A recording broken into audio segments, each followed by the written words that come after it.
तक की सीट पर उनके बेटे हार गए हैं, क्लीन स्वीप बीजेपी ने किया है। इन सब के बीच उत्तर प्रदेश का चुनाव दिलचस्प हुआ, जहां 7 साल बाद फिर यूपी के 2 लड़कों की सियासी जोड़ी ने बड़ा उलटफेर कर दिया।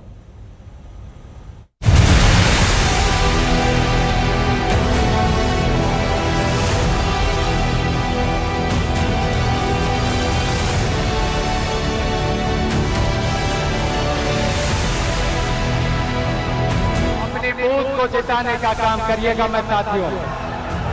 यूपी के 2 लड़कों की दूसरी बार बनी सियासी जोड़ी के दम पर देश के चुनाव में उत्तर प्रदेश की 80 सीटों का ऐसा नतीजा आ रहा है कि कई सारे दावे धूल धूल होते दिखते हैं। सब लोग पीछे चलिए, सारे लोग पीछे चलिए। यूपी में 2017 की हार के बाद एक साथ उतरे राहुल गांधी और अखिलेश यादव के गठबंधन ने एनडीए गठबंधन से ज्यादा सीट उत्तर प्रदेश में हासिल की है। अखिलेश यादव की समाजवादी पार्टी ने यूपी में अब तक सबसे ज्यादा सीट जीती। 2004 में समाजवादी पार्टी ने 35 सीट जीती थी। इस बार यूपी में एसपी 37 सीट जीतती दिख रही है। 10 साल बाद कांग्रेस उत्तर प्रदेश में 2 और 1 सीट से आगे बढ़कर 6 सीट जीत रही है। 2019 के बाद वापस रायबरेली और अमेठी दोनों जगह कांग्रेस जीत पाई।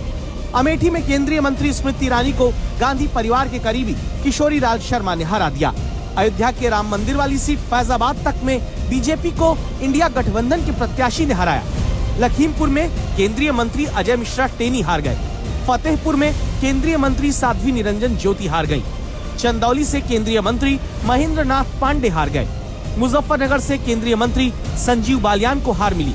मोहनलालगंज में केंद्रीय मंत्री कौशल किशोर हार जाते हैं।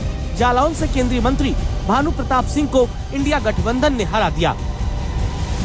हिंदुस्तान की राजनीति समझकर, कॉन्स्टिट्यूशन पर खतरा समझकर उत्तर प्रदेश ने कॉन्स्टिट्यूशन की रक्षा की है और मैं सब स्टेट्स का धन्यवाद करना चाहता हूं, मगर उत्तर प्रदेश को मैं स्पेशल कहना चाहता हूं। आपने कांग्रेस पार्टी का, इंडिया गठबंधन का समर्थन किया, बहुत बहुत धन्यवाद। राहुल और अखिलेश यादव की जोड़ी उत्तर प्रदेश में एक बार लगभग टूट सी गई थी, लेकिन फिर ऐसी बनी कि रैलियों में बम पर भीड़ आने लगी। ऐसी भीड़ की एक जगह रैली तक नहीं हो पाई।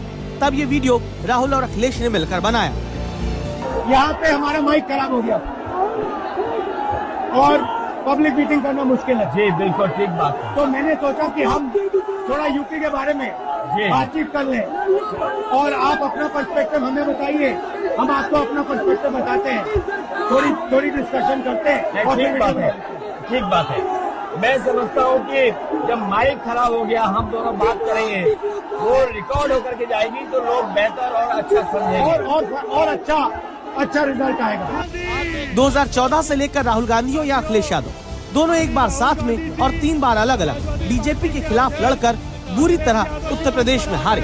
यूपी में लोकसभा सीट के आधार पर देखें तो कांग्रेस 1 सीट पर और विधानसभा में 2 सीट पर सिमटी हुई थी, लेकिन अब अखिलेश के साथ गठबंधन करके लोकसभा में यूपी के भीतर 6 सीट कांग्रेस जीत रही है। तो इसकी वजह वोट का दोनों दलों के बीच ठीक से ट्रांसफर हो जाना है। राहुल गांधी जी का नेतृत्व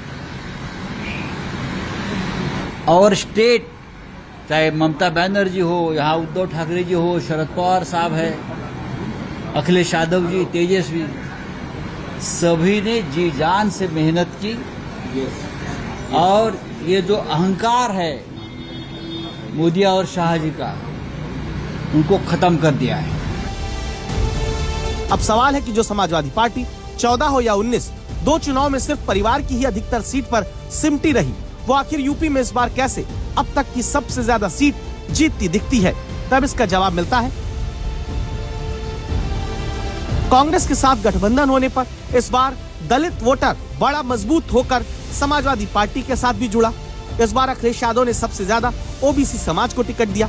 5 यादव को अगर टिकट समाजवादी पार्टी ने दिया तो सबसे ज्यादा 27 गैर यादव ओबीसी को उतारा। 15 दलितों को टिकट दिया। दलित उम्मीदवार को गैर आरक्षित सीट तक से उतारा। जिस उत्तर प्रदेश से सबसे ज्यादा सीट अब तक 2 चुनाव में बीजेपी को जनता ने देकर बहुमत के पार पहुंचाया, उसी यूपी से बीजेपी को इस बार सीधे 26 सीट का नुकसान होता नजर आ रहा है। एक ब्रेक के लिए रुक रहे हैं। ब्रेक के बाद जब लौटेंगे तो बात बंगाल की होगी। बंगाल की उस जोड़ी की होगी जिसने बीजेपी के उस दावे को ध्वस्त किया जहां पर सबसे अधिक सीटों की उम्मीद की जा रही थी। देखते रहिए Dastak. Presented by Patanjali Dant Kanti fresh active gel. Extra freshness का ये है नया नाम।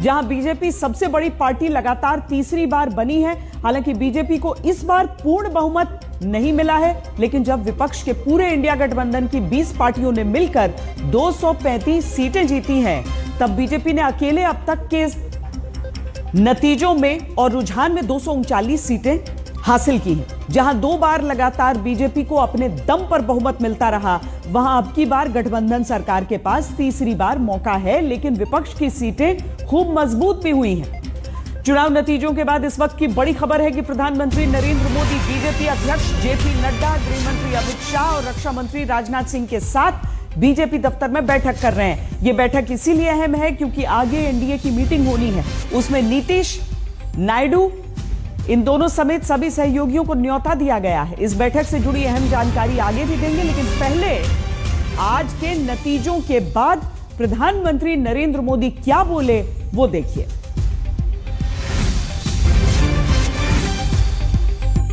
आज बड़ा मंगल है और इस पावन दिन एनडीए की लगातार तीसरी बार सरकार बननी तय है। हमारे विरोधी एकजुट होकर भी उतनी सीटें नहीं जीत पाए जितनी इस लोकसभा चुनाव में अकेली बीजेपी ने जीती है। आज का यह पल निजी तौर पर मेरे लिए भी भावुक करने वाला पल है। मेरी मां के जाने के बाद ये मेरा पहला चुनाव था, लेकिन सच मानिए देश की कोटि कोटि माताओं, बहनों, बेटियों ने मां की कमी मुझे खलने नहीं दी। मैं पूरे देश में जहां भी गया, माताओं, बहनों, बेटियों ने अभूतपूर्व स्नेह और आशीर्वाद दिया। राज्यों में जहां भी विधानसभा के चुनाव हुए, वहां पर एनडीए को भव्य विजय मिली है। चाहे वो अरुणाचल प्रदेश हो, आंध्र प्रदेश हो, उड़ीसा हो या फिर सिक्किम। और इन राज्यों में कांग्रेस का सुपड़ा साफ हो गया है।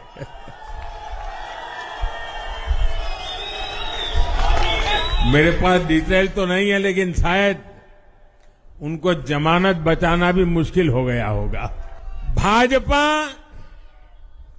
उड़ीसा में सरकार बनाने जा रही है